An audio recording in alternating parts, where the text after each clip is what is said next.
इन शत्रुओं पर विजय प्राप्त करनी है, हमारा दृढ़ निश्चय हो। इसीलिए दृढ़, अचल ऐसे शब्दों का प्रयोग किया जाता है। बट विश्वास अचल निज धर्मा, अपने धर्म में अचल है, अडिग है, दृढ़ है, तभी इस मार्ग में चला जा सकता है। और किसी भी मार्ग में हो, अगर उच्चतम ऊंचाई पर पहुंचना है तो आपको संघर्ष करना पड़ेगा। संघर्ष से ही जीवन उन्नति को प्राप्त होता है। जो कायर पुरुष है वो तो किसी लायक नहीं होते। सर्दी है, ये है, कुछ है, अपने लक्ष्य के आगे कुछ नहीं। जब अब देखो ऐसी सर्दी है, 20 वर्ष त्रिकाल गंगा स्नान, 3 बजे सुबह, 9 बजे दिन में, 4 बजे शाम के, त्रिकाल स्नान गंगा का 20 वर्ष। भोजन की व्यवस्था नहीं, रहने की व्यवस्था नहीं, और कभी स्वेटर और ये शाल और ये कंबल इनका प्रयोग नहीं किया, कभी प्रयोग नहीं किया।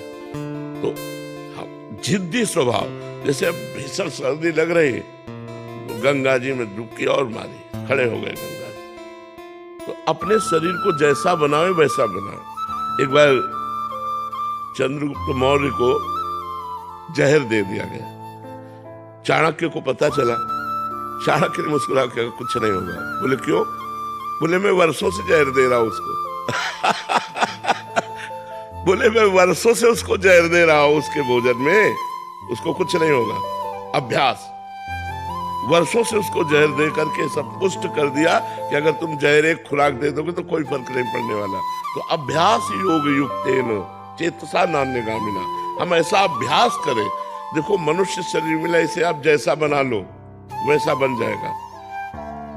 श्री स्वामी अनंग बोधाश्रम जी एक हुए हैं असनी के, तो चित्रकूट में रामचरितमानस की लीलानुकरण हो रहा था। लीलानुकरण, उसमें लीलानुकरण में भगवान राम 14 वर्ष के लिए वनवास के लिए कपड़े उतार रहे थे, और वो बालक थे, स्कूल में पढ़ते थे। उन्होंने जे ही देखा कि भगवान राम के वस्त्र उतार कर वनवासी वस्त्र, तो उनका मैं घर नहीं जाऊंगा। संस्कारी महापुरुष थे, भाग पड़े, गंगा का किनारा पकड़ा। तो असनी है फतेहपुर जिले में। श्री स्वामी शंकरानंद जी महाराज बड़े सिद्ध महापुरुष थे, तो उनका आकर्षण हुआ, उनके पास रुके और कहा स्वामी जी मैं संन्यास लेना चाहता हूँ। बोले इतनी छोटी अवस्था में? बोले आपको प्रण करके कहता हूँ कि कभी कोई त्रुटि नहीं होगी। तो उन्होंने सब संतों से सलाह की और संन्यास, जे संन्यास दिया जाता है तो नंगे कर दिया जाता है, दिगंबर कर दिया जाता है, गंगा जी में